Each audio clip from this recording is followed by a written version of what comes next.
Okay.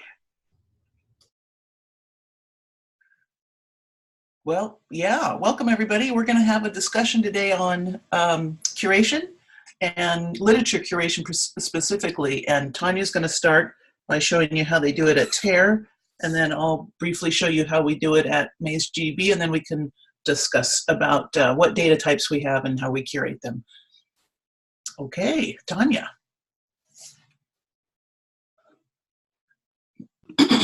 Okay, I'm queuing up my slides. Let me know if you see them.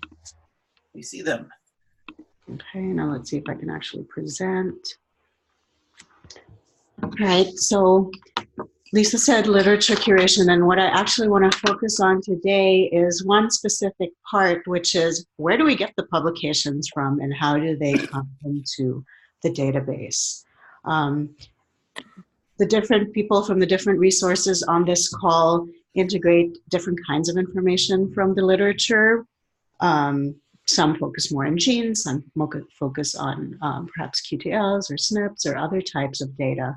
But what we have in common is that we need some way to access these publications and to bring them onto our computers, into our databases. How do we establish a system for that?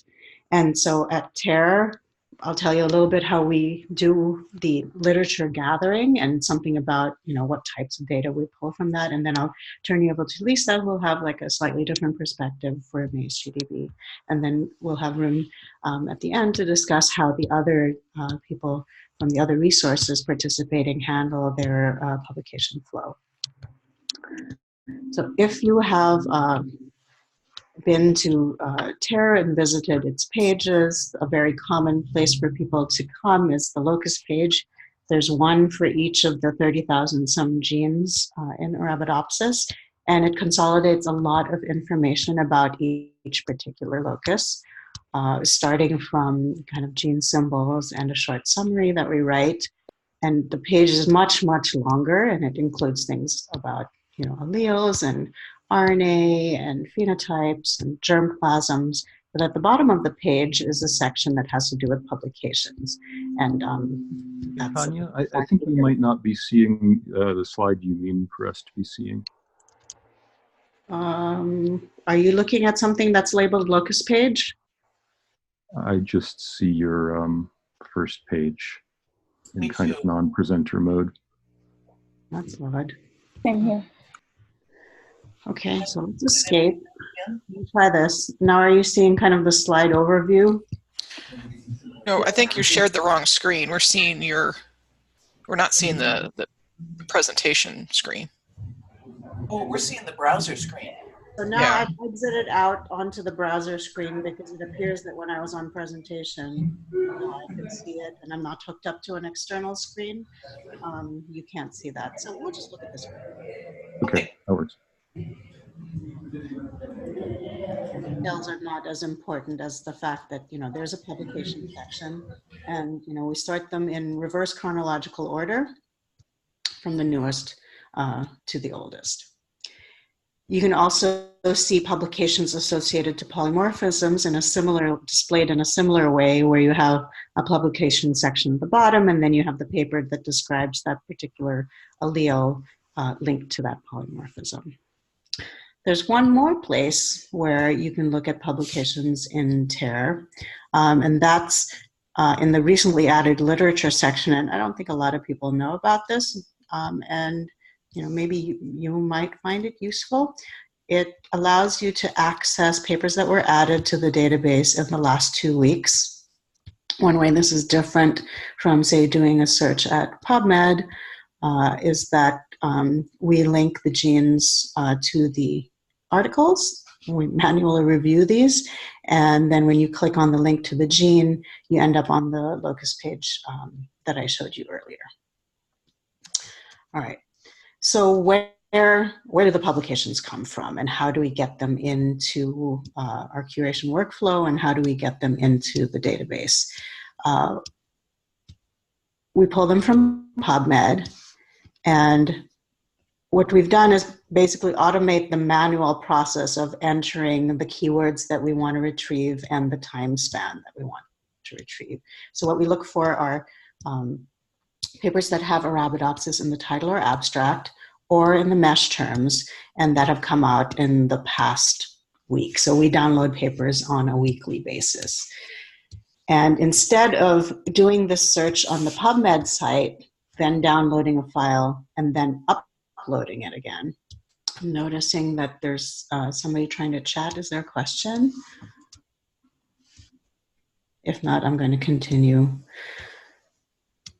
Yeah, it says, can you just share the slides view? It's quite small. What I can see is just click present in the upper center of right the hand screen, corner. so you can't really read it. I did, and then people said they couldn't see it. So maybe this will change the second time I try. Can you now see it larger? No, I just see your. What options are in that pull down arrow next to the present button? I just did this. I think the easiest thing is if you just pull it down so the screen gets wider, it should solve maybe. I think try selecting the presenter view first, and that was the option there next to present. Sorry, I thought she did that. You want me to select this one? Yeah. Yeah.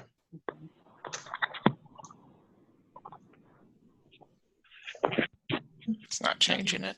Yeah, nothing changed. What if you just click on the button to the left of it? Where it says present, or just click on the word present. Yep, that's okay. Does it do anything? Okay. I think no. I think if you drag down, the text will get wider. Like if you make the actual window different sized. I like think the this is browser actually like a zoom setting. You should be able to set This your is as zoom. big as it gets on my screen. I don't have it. Oh. I can't drag it in there, unfortunately. I think it's because you're using Google Slides and you're sharing your browser instead of sharing a PowerPoint application. But that's okay. Oh, I see. This is Google. Actually, could you put the URL in the chat, and then people who are having seeing can follow along via the web? Let me escape to Zoom. This all in front of everybody. I wish I could get back to into the chat window. There. All right, so I've put the link into the chat window. And I'm going to pick up again on slide number 7. But you need to share, change the setting and share because we need permission. Oh, yeah.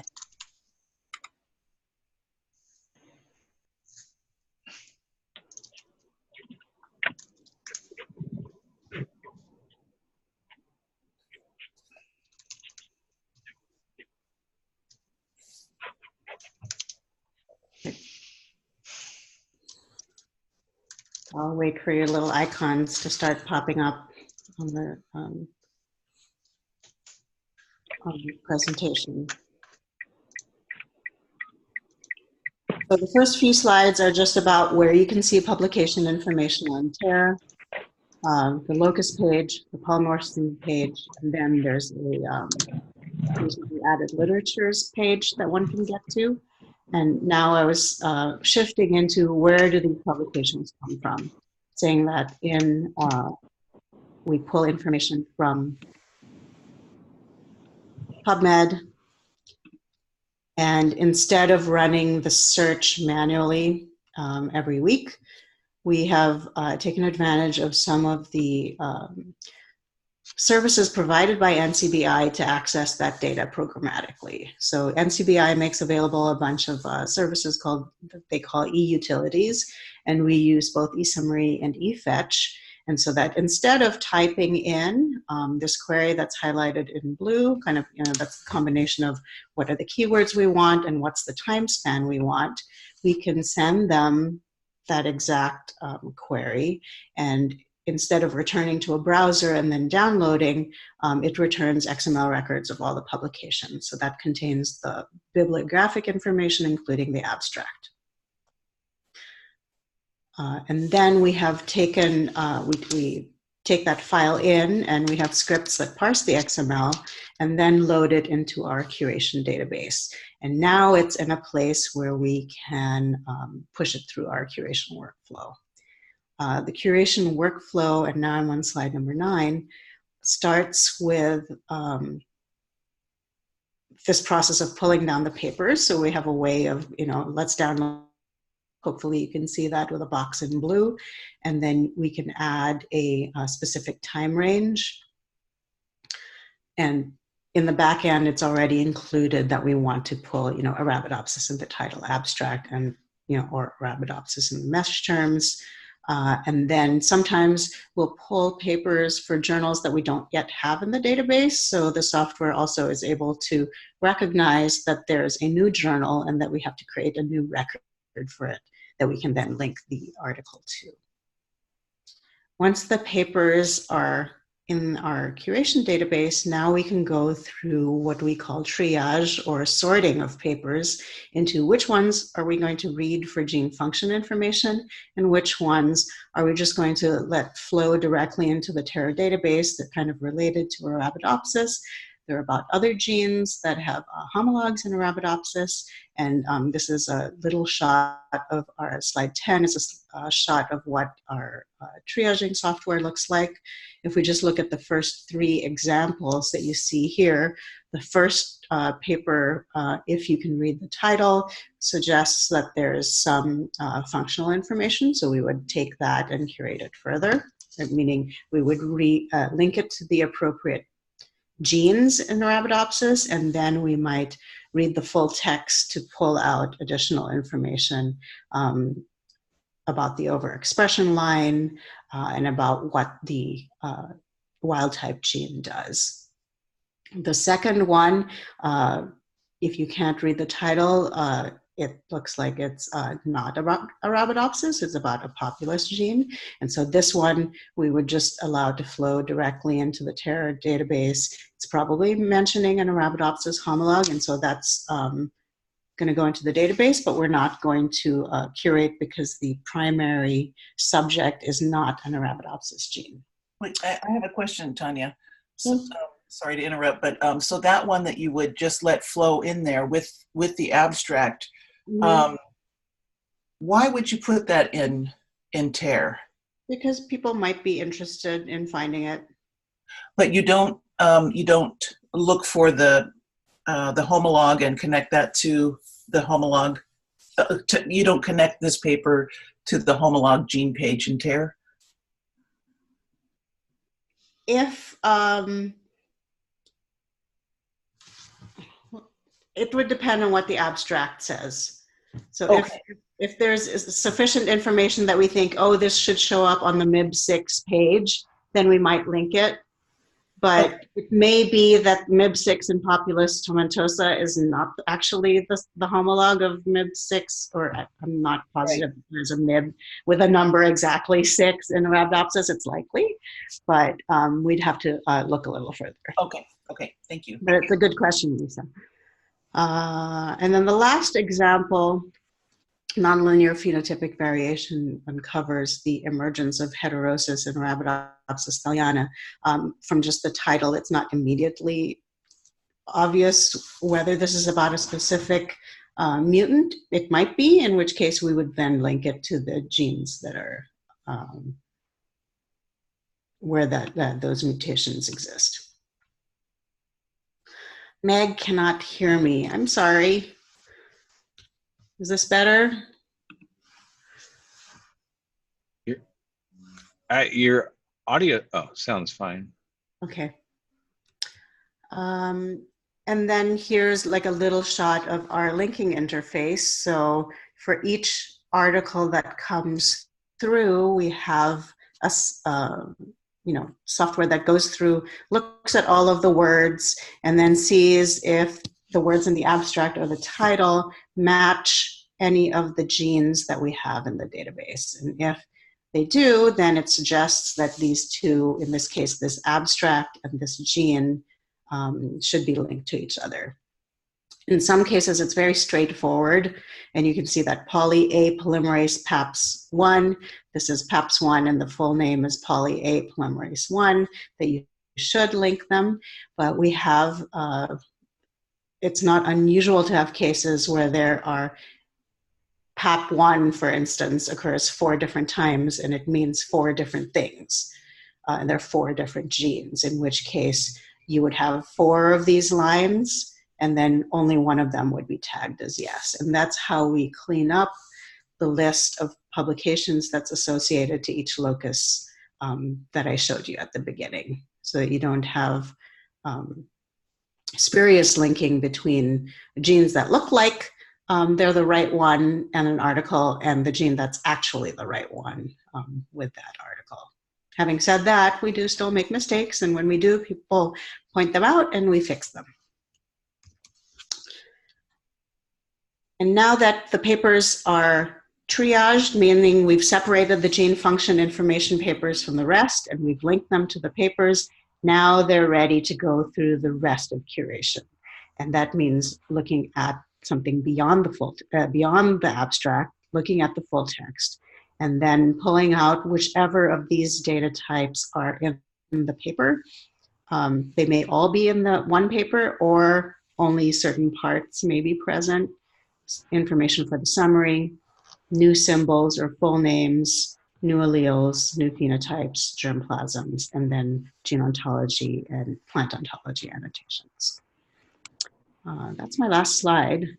And that's kind of the introduction as to how at TARE we try to manage the flow of publications as it comes out in the literature, bringing it into the database, deciding which ones to read first, and then pushing that into the TARE database.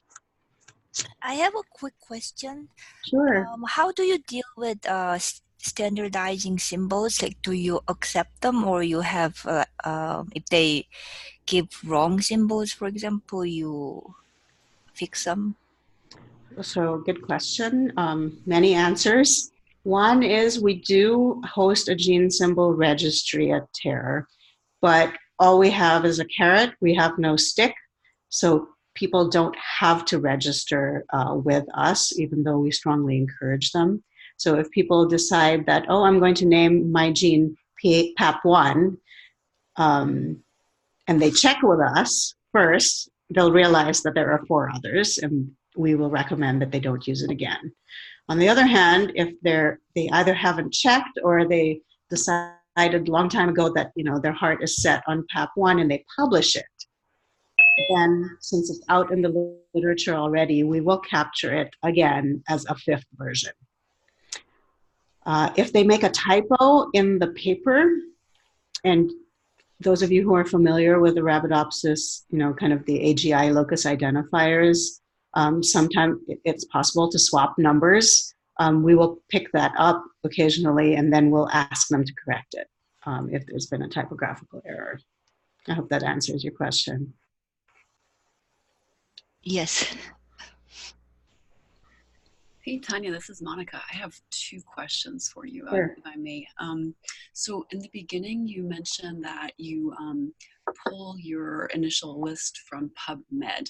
Yep. So I work for the National Ag Library, and we do PubAg, which is the other database resource for literature. And I was curious, does PubMed encompass all the journals that usually would have gene function description for Arabidopsis, or have you noticed that PubMed might not be comprehensive enough in terms of the journals that they index for Arabidopsis? For Arabidopsis, the journals that PubMed indexes seems to cover the vast majority. I'm sure there are papers that are not included that have Arabidopsis information, but I would say, the majority of new gene characterization papers, gene family studies will come out in Plant Phys, Plant Cell, Plant Journal, and then maybe 5 or 10 more, all of which are indexed at PubMed. Okay. This may be different for other plants and other agriculturally important species, but kind of for our case, that's what the situation is. All right, cool, thanks. Yeah, I know that PubAg has done a number of improvements to their interface and API. So the other question I had was on slide 11. So you mentioned that you have a software that will pull the gene name out of the title and then you manually go and verify. I was just curious how it does that. Is that a simple string match or do you use any other algorithms to make that association? Straight up string match. Okay. Yeah. All right, thanks. Well, maybe to add to that is that we also look for things that look like gene symbols if we don't have them.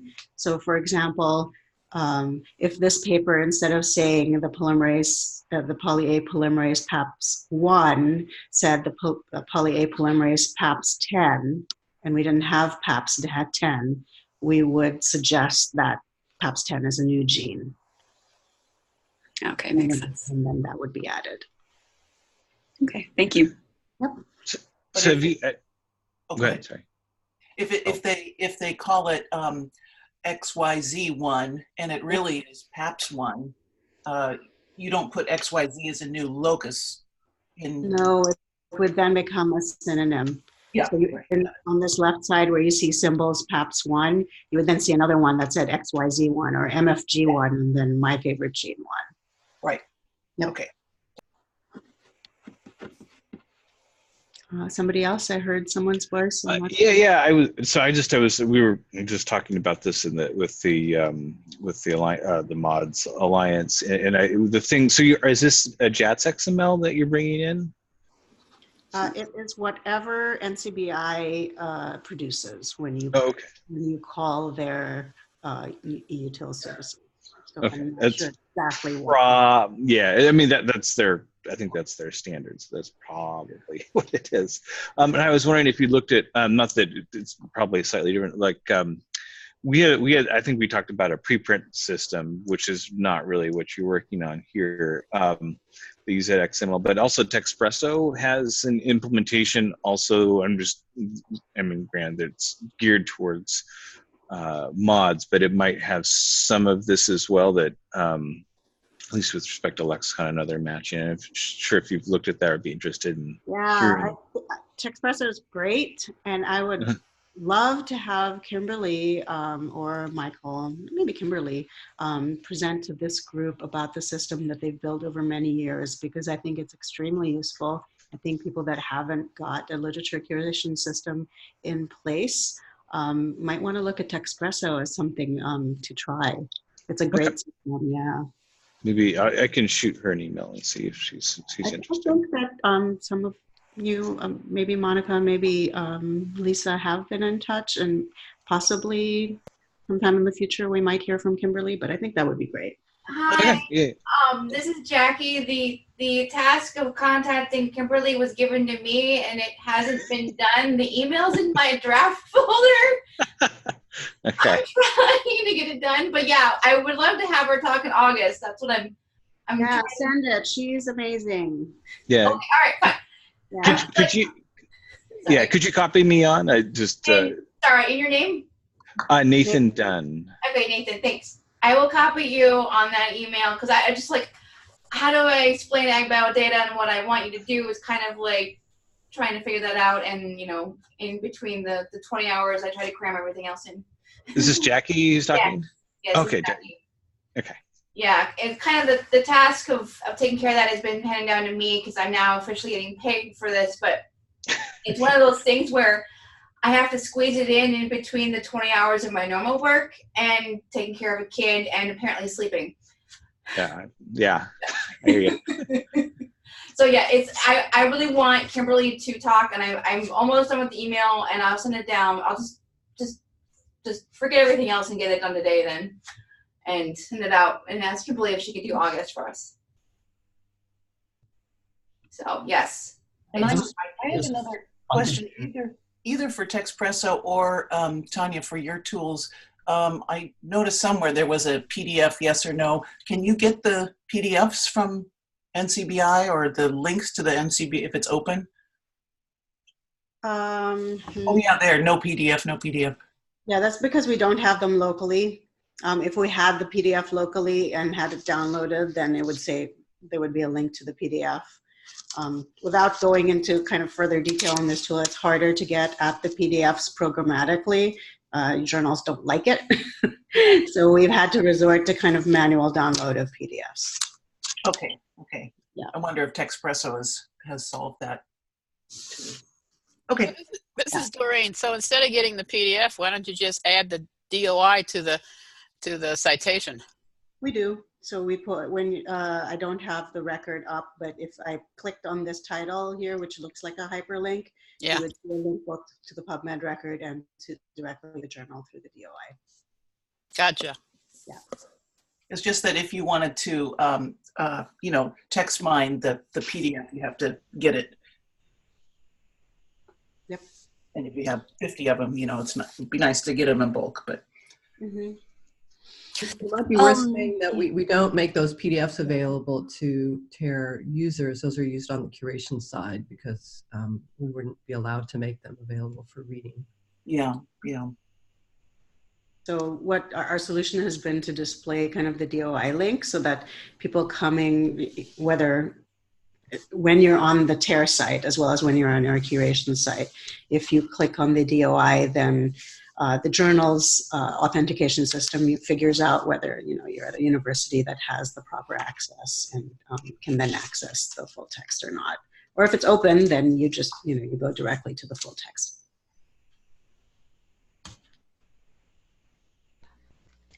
When Arabidopsis researchers publish about genes, like do they almost always include the locus ID, or sometimes if they've been publishing at those the kind of what we call the kind of the big three journals, Plant Journal, Cell, Plant Phys, and also some of kind of the affiliated journals from the same societies, they're required to add that as part of their manuscript. Okay. So if they're required, then they put it. Yeah.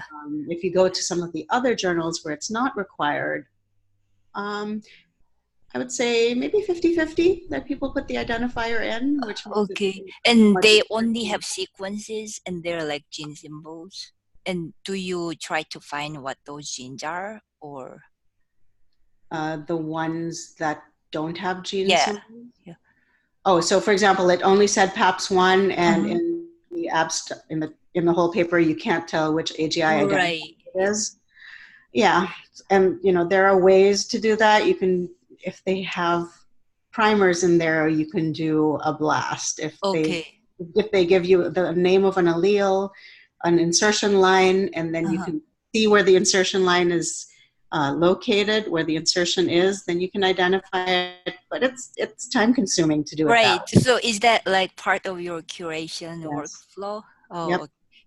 Because for us, almost always they don't really like include. So and that makes it really difficult, right? So and suddenly your paper takes twice as long, or three times as long. Yeah, we don't really do gene curation. We are focusing on QTL curation, but sometimes they include like candidate genes in the QTL region, but then they don't really put any excision. I mean, gene models, they just say. Yep. And you can even just kind of localize it to a chromosome or to a section of the chromosome. Right. And we have so many versions of genome assembly anyway, so. Yeah. Can I add? This is Pankaj a little bit. Thanks, Tanya. I think you bring up very nice points over here, especially in terms of the gene names, symbols, and nomenclature, and Suk for asking that wonderful question. So Grameen has started, just to give you an idea, Grameen has started working with ASPB journals, Plant Cell and Plant Phys, to bring in the NLP upstream into the process. At the time of the data proofing or the manuscript proofing aspect, and the NLPs run and the authors are engaged in approving the gene symbol versus the gene ID mappings along with it. And if it's not there, then the authors are prompted to add a gene ID. Otherwise, the manuscript would not go to publication and print. So, and once the authors have signed off by providing that input, and a summary statement is automatically added to the manuscript, which says that this paper describes XYZ gene with gene IDs, and and the ontology terms. That's wonderful. Yep. That is a process, and we have, I think, done something close to around 600 publications so far now in a year. So we are moving along, and we would be happy to give a demo of that system. But that is definitely going to be a community effort, because we get a lot of gene nomenclature data files, updated files from the hard work that TARE is doing, because they are the authority on providing the gene names and symbols. And we do find some disambiguities sometimes when the authors don't communicate with TARE ahead of time on gene nomenclature, but the system prompts them to change the name or add the ID on that side. Thanks. That AgBioData wide. Yes, we would love to bring it in so that, and we would love to work with the community to have common goals on providing how to tackle the gene nomenclature issue, and expand it to other journals and put that process ahead of time or upstream in the publication rather than downstream, because it's a lot of biocuration effort goes into just resolving some of those conflicts. And as Tanya just mentioned, and so the chasing authors is very hard once the paper is accepted. So once we find out about the funding, we will, there is a working group or part of a working group that will do this. And Pankaj, you're probably in that working group. So yeah, I would love to do that. All right, thank you. I have a question too. This is Rashmi. So I was also part of one time Curation. So how do you tackle with this NCBI locus IDs and your TARE locus IDs? Because sometime in paper they have NCBI locus ID, not TARE locus IDs. Hello? I do the mapping. We'll have to look up, like, what's the NCBI locus ID? I'll look it up in NCBI, and then I'll map it to what ours is. So we don't have an automated way of doing that mapping within our system. Oh, okay. Okay. Although I would say for me, it's very rare to see people using in Arabidopsis using the NCBI identifier instead of the AGI one. That may not be the case for other communities. Yeah, I was part of RISE manual curation. So yeah, it was very hard, but yeah. Thank you. Yeah. Any more questions for Tanya, or?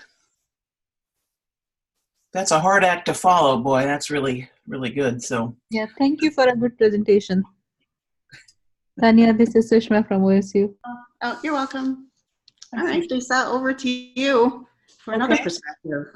All right. Well, we do things a little bit more manually. Let's see if I can put this in presenter. Okay, can you see my screen now in presenter mode? Yep. Yes. Okay, so we don't do literature curation as thoroughly as TARE. Okay, so let's just start with that. So there are two main ways we get papers to put into MazeGDB. One is we have an editorial board, which is 5 community members, and they recommend papers every month in their area. And so that's only 5 papers a month. But those are probably, you know, the important papers for that month. And then the other way is that Marty Sachs, who curates the Stock Center, goes through PubMed, he says every day, and he pulls out papers that have information on genes, alleles, and phenotypes, because he wants to make sure that those are all captured in the gene, on the gene pages. So for the editorial board papers, I do those. If there are papers on a few genes, 1 or 10 or something like that, you know, I read the paper, figure out what data to put in, and then I put that data in through curation tools that were built in 2003. So this, I don't have any of the triage things that Tanya has, or we don't have anything like that. I just get the paper and read it and just determine. So the same thing for the Marty at the Stock Center. He will put in, using these old curation tools, all this information. Remember, 2003 is before genomes were available, so it's a little difficult. But the other thing that the editorial board recommends is there's more and more papers with large data sets like RNA-seq stuff or atlases or proteomics or ionomics or things like that. So the first thing we do is decide, often with the editorial board member or the staff at Maze GDB talks with the people that they know, and we decide whether we want to integrate the big data set or not. We don't integrate all big data sets for sure, but the ones that are commonly used or people tell us, yeah, that's a important one, then we will integrate those using, you know, custom spreadsheets. And I have to work with the database manager or that requires more people to get that data in. And usually it requires going back and forth with the author, getting things in the right format and that sort of thing. So I just added this. I gave a talk at the Maze meeting to regular bench scientists, and it was really interesting because, you know, I think everybody knows about fair data and all that stuff, and a lot of people don't know about it. So I just wanted to show this, that the data volume and complexity has increased. So there's 28,000 articles just in PubMed with Maze in the title and abstract, and half of those have come in since 2009. So there's nothing, you know, we're just not going to be able to do this manual curation much longer. We don't have, curator time is not changing. So I want to now show you what our gene page looks like, gene pages. Okay. Can you see my gene page there? Okay. Okay, so this is what our gene pages look like. We have, however much there are, 38,000. We have them for every, I think we have about 14 genomes now. So we have 38,000 times 14. And that's going to become a huger problem. So how we've divided it is, if you see here at the top of the page, there's the genetic information tab that I'm on, and there's a sequence tab and a gene model tab. So this genetic information tab has, I'll show you that information. That is the same for every Ligulus 1 gene model from every genome assembly. But what changes is this gene model page, this gene model tab. So if you look here in the beginning, this Ligulus 1 gene model is a match with this one in this genome, et cetera, for the other genomes that we have, and we know that there is a match or a syntolog. Does that make sense? Eventually, we're trying, that's why we keep talking about the pan-gene IDs, because we would like to consolidate all the gene model information under one gene record, so it's just easier to find all the information without clicking around. So, Lisa, what is a sentinel log? Centennial log or whatever? Oh, it's a gene with high sequence identity in the same position in the genome, with the same genes around it. In the same genome or in a different genome? In a different genome. All these ones here, all these gene models listed here, they are from different genome assemblies. So why? Oh my gosh! But they're from different cultivars. Yes. Yes. Different so why are you not calling it as orthologs? Because we call them syntologs. in general, because obviously I agree with the centennial log because they are in the syntenic region of a different genome. Usually people do it at the species level, but here the species is technically the same, but it's yes, cultivar associated with that. But does ortholog, does ortholog imply synteny? Not necessary, because synteny can be used for defining the orthology, because if that's how sometimes people do it. Right. Eric Lyons was trying to do it in his Koji. Yeah. So for other purposes, I would just say if it is a true ortholog, then just treat it as an ortholog, but it's from a different genome. That's the thing.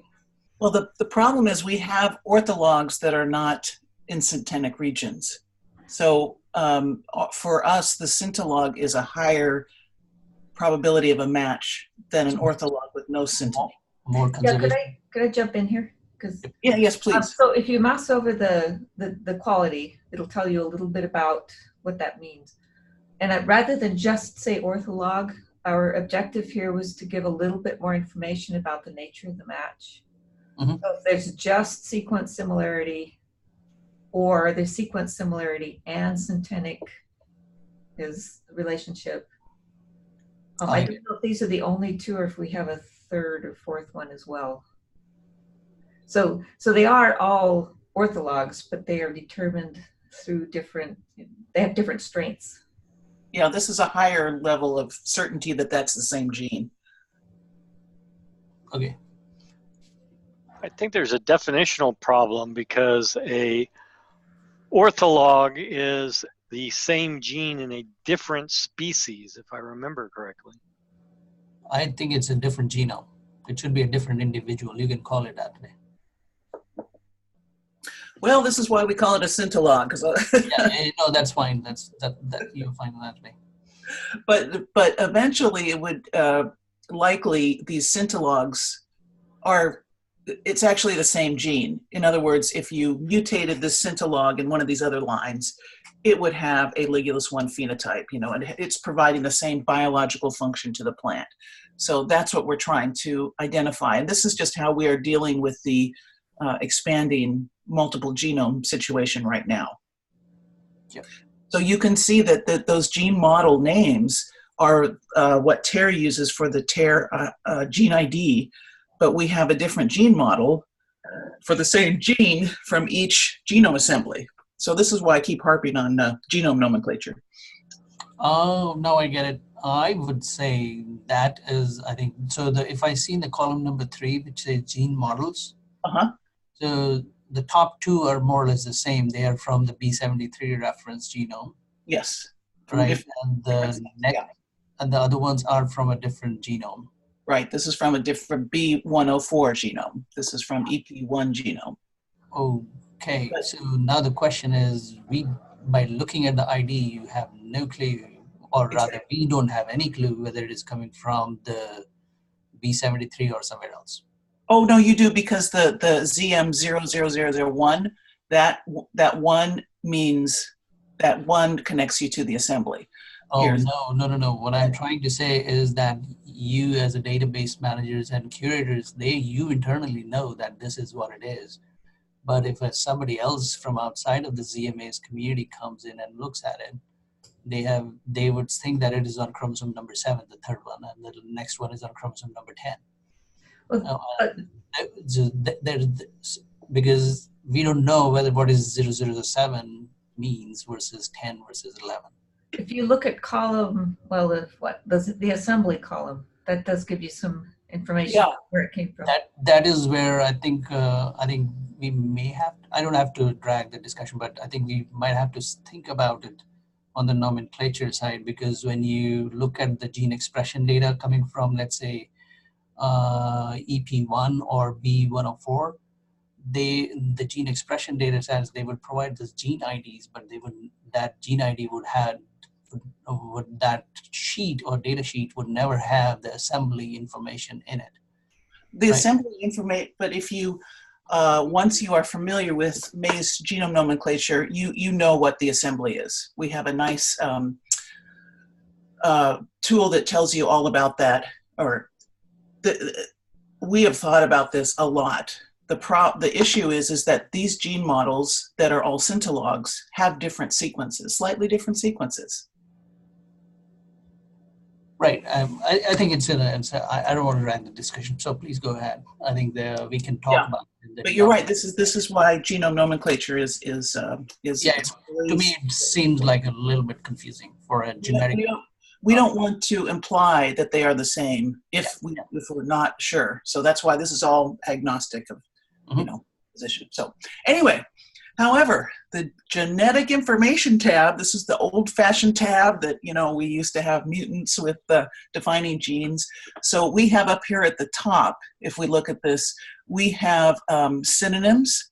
Some genes here, one synonym for Ligulus 1 is ZMSPB15. Some genes have up to 20 synonyms. It's another area that's very messy. Then we have just description, the Entrez gene, the NCBI gene, genetic information, stocks, probes. I'm going to go some ontology terms here.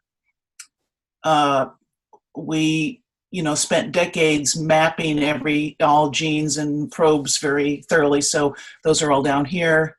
All the alleles we have here, recombination data, and then references here. External links are, where you can find things at different pages. So the gene model pages are more about the sequence. So we have some ontology terms there.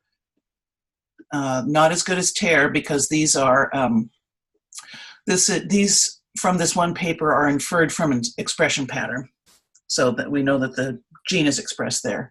You can find. So they're just as good. They're just different, and depending on the resources available to each database. So I think they're great.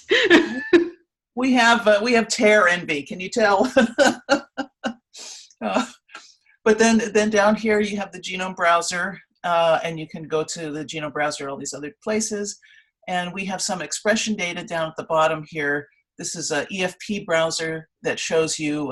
It's a heat map of where this particular gene is expressed. And then we have some RNA-seq atlas expression data that this is really hard to see, but you can look here and see in 80 tissues where your gene is roughly, where it is expressed. So then we do have some proteomics data that, by the way, hardly ever corresponds with the RNA-seq data, but we don't have any for this particular gene here. So that's what the gene pages look like. And I just want to show you what our curation module looks like because it's sort of clunky, but I'm very familiar with it. Whoops. Did it go there? Oh, I had to press, okay. I don't think it shared. Oh, we can see it. I can see it. Oh, is it the curation? Oh, then I just can't see it. Okay, let me bring, oh, you're right, okay. Okay, so this is the curation page for the Ligulus 1 gene, and all of these fields, can be edited, and we just do this manually. We look at the, the paper and change it. So we have these different tabs here, map information, and this is all just entered manually by the curator. And here are the references and comments. So that's how we do it. It's not as efficient as TARE. So we're not capturing all papers. Marty is pretty good about capturing almost all of the gene information. And that's what we do. Lisa, what are the different keywords that you use for tagging the papers or that Marty uses? Is there a set of, I don't know, 10 or 20 or? No, there's a lot. Let's see. Oh, you know what? Let me do.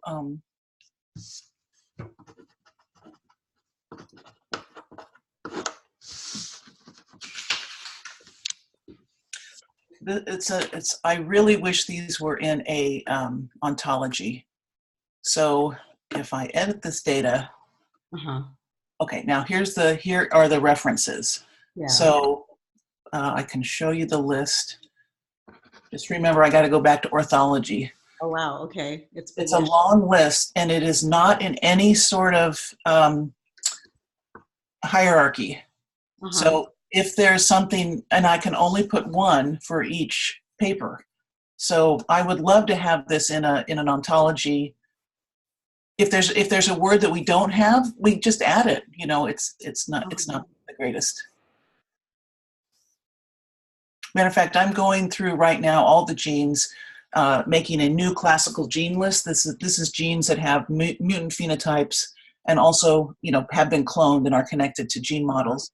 Yeah. And I've been noticing that a lot of these keywords are not the ones I would assign. So I think the curators have different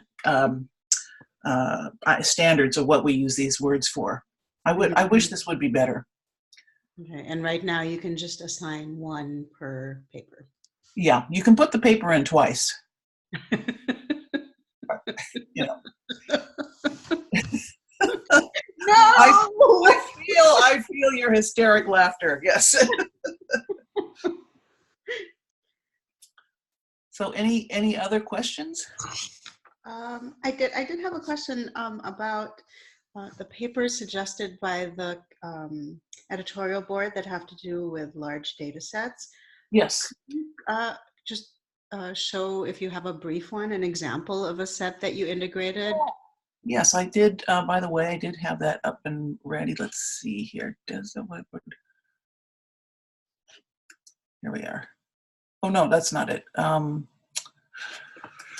sorry. Let me just share with this one. So, if we have a large data set, did you notice that little spinning thing coming in? Did anybody notice that?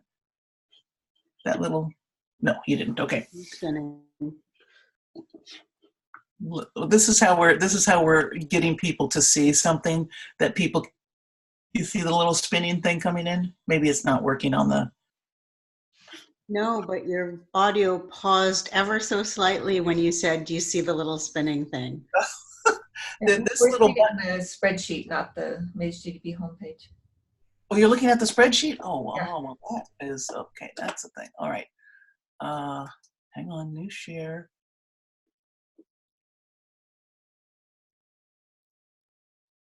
I think we're looking at your. Well, Okay. Now do you see a homepage, MageGDB homepage? Yep. See it. All right. I'm going to reload the page. Look down here at the bottom of the page.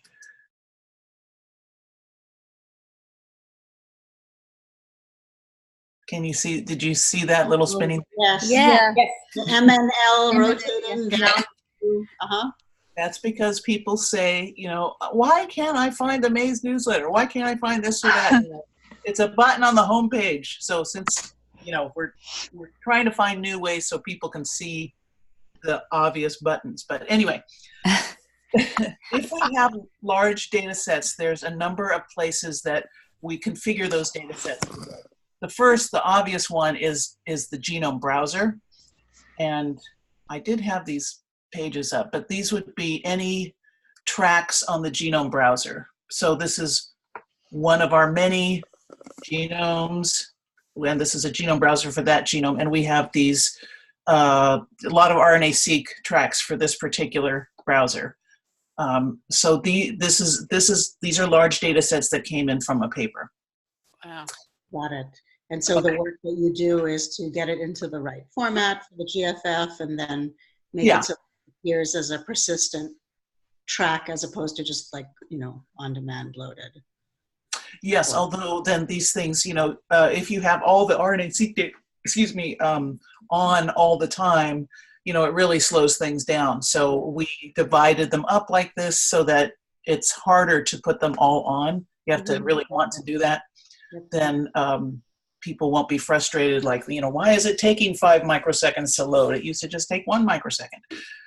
And then some of our other tools are, we have a MazeMine instant that Jack Gardner is working on. So a lot of the data will go into MazeMine to be used in various analyses. And we also, let's see, I'm going to go back to the home page because there's a QTeller is another place where data goes, large data sets. So this is just an expression pipeline. You can, or here, gene by interval. Oops, it's not, okay. You can put in, here, there we go. You can put in a certain interval, like if you are cloning a gene by position, you have a certain interval that your gene is in, you put that interval in here, select all the RNA-seq data and all the expression data we have, and then you can see the expression data for that region, and maybe that will tell you that, you know, if you're cloning a leaf gene, that the 1 out of 10 genes in there that's expressed in the leaf, that might be the first one to look at. Hi, Lisa. How do you deal with the expression data coming from different studies? Is Maggie on the call, Effie? Well, here's one way we do it. We don't recalculate anything. But, so this is the data from this paper. Down here, this is the data from this paper. Okay. Data from this paper. It's just separated out. Okay. We don't put it, I mean, you can have all these on at once if you really want to wait that long, but we don't do any recalculation. Oh, okay. So you can see just one study by one. Yeah. Yeah. Okay. So all of these papers are examples of data sets that came in. And you can see we don't do a ton of this because each one takes quite a lot of work. Yeah. And do you see like so many expression studies? So the editorial board, I mean, whatever board, choose some? Like, yes. Okay. How does it work? I was wondering, like, I would think it would be really hard for them to do it for you. You know, no, because they're reading. So for one of the editors change every year. Okay. And one of the editors, Sarah Hake, she works on developmental biology, so she represents those papers, you know. And if there's 2 great papers that come out that month, she'll send me both of those papers. And then she'll send me a little summary why she thinks this is a great paper. And then it's pretty rare that they'll say, you know, this data set is really great, you should put it in Maze GDB. Because yes, there are so many papers on large data sets, and we just can't put them all in, and they're not all useful. You know, eventually, it would be great to search SRA. Imagine if you could search all of SRA for your gene of interest in one blast thing, you know, then you would really have a lot of information, but we just don't have the technology for that now. So you elect like the board members every year, and then they agree to serve. Like that's an extra work for them, right? Yes. But they get a gold star by their name. Oh, okay. Because they love that. So, but let me look up Hake. People. And people are pretty willing to do it. I mean, some people say, let's see, here's Sarah. She's got all these gold stars on her name. Oh, wow. Okay. It's so funny. When I talked about this at the Maze meeting, people looked up their record and said, wait a second, I don't have as many gold stars as somebody else. Oh, that's a good system. It's a little bit of a carrot. It's funny. But yeah, usually, so then the next year and the end of the year, Sarah will recommend somebody to replace her. I don't nominate them in general unless we really get off. Sometimes we really get off topic, you know. I want them to represent certain areas of Maze biology. Yeah, that's a really good system because we pick papers and work, so. I am always insecure that what I like is not, what I think is important is not representative of what the community thinks is right. important. Yeah. So actually in our 5-year project plan for the USDA, we are trying to get a group of maybe 20 labs to be recommenders to us, to tell us what data sets they think are important and what papers they think are important, because we don't have time to do them all, or we don't. Right. Sorry, we have the same amount of time as everybody else. We, you know. Speaking of time, it's 11. Oh my gosh. I have some questions for everybody. Is there, thank you for those of you who filled out the data types form. The reason that we are trying to do this is so that we know what other types of curation we want to talk about. And are there issues in curation that we want to talk about it as a group to, you know, to help each other or get ideas or?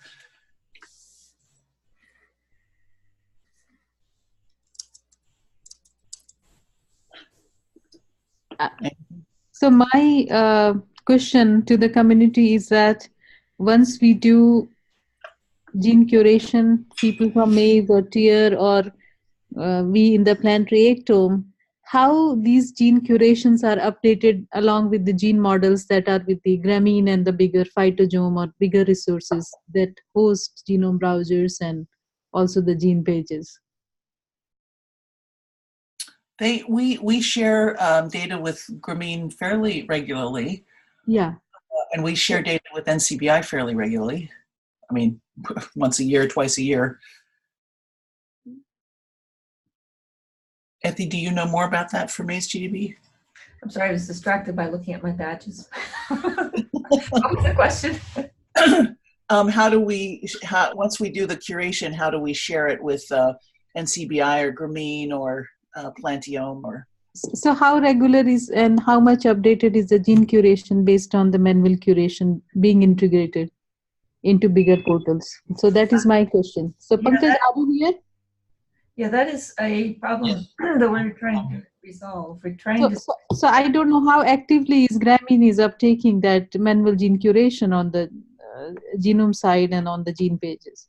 Is there a process to integrate that, or how often are we doing that? I know that we have done that recently from the RapDB, but I don't know if we are doing it from MageGDB or other places. Yeah, that's what we've been talking with Grameen, but have not yet shared. They've not yet shared their data with us. As far as functional annotations that we do, we've been trying to set up a system to work with NCBI, and I think we're creeping toward a solution. This was done some time ago, but needs to be updated. The process needs to be updated.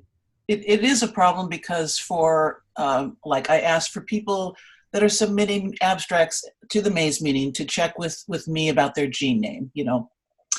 So somebody checked with me about their gene name. The gene name is different at MazeGDB, at NCBI, and Grameen. All the gene names are different for the same gene. So yeah, and then UniProt is another puzzle. Right. That. Right. And so how do we somehow make that information is consistent across all these portals? So right now I see that as a major challenge. It is a major challenge, I agree. Maybe TARE has a better handle on that. What I did learn at the Maize meeting from Brian Smithwhite at NCBI is MazeGDB is the naming authority for Maize. So just like NCBI is the naming authority for the mouse. If we make a naming strategy, NCBI will take our names, and they've done that in the past, but this is only something we do every year or so. So that, to me, that says there is a path forward. We can work with NCBI, but yeah, it's a big problem right now. I think people are going to use sequences rather than names. The name's going to be the sequence. If I have a question. Mm-hmm. Gokul just gave a talk here at Coastal Harbor, and he mentioned I think I heard about this before also, a gold standard of genes, curated genes with like Go annotations, Go associations. Okay. Is there somewhere, where do you keep that? Is that public or? That is published, that is public, and I can get that to you. Okay, great. So Plantiome might be interested. I don't know if they already have it. Well, yeah, actually, I think those are the manual Go annotations that we did at MazeGDB are still not given to Go yet. I'm embarrassed. I think it's not for lack of trying, as Mary worked on that some time ago. Yeah, it's yeah. solved.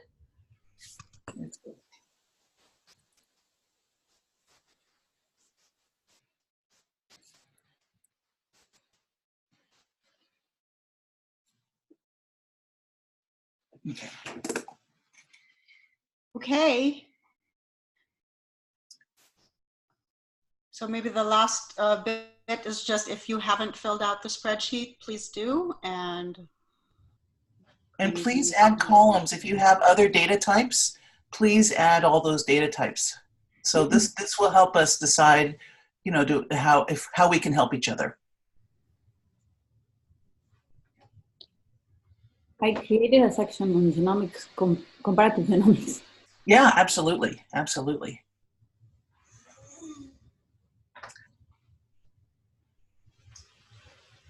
Okay, thank you all. See y'all next month. Yeah, sounds good. Thanks, Lisa. Thank you. Great talk. Thank you. Thank Have a good day. you. Bye bye.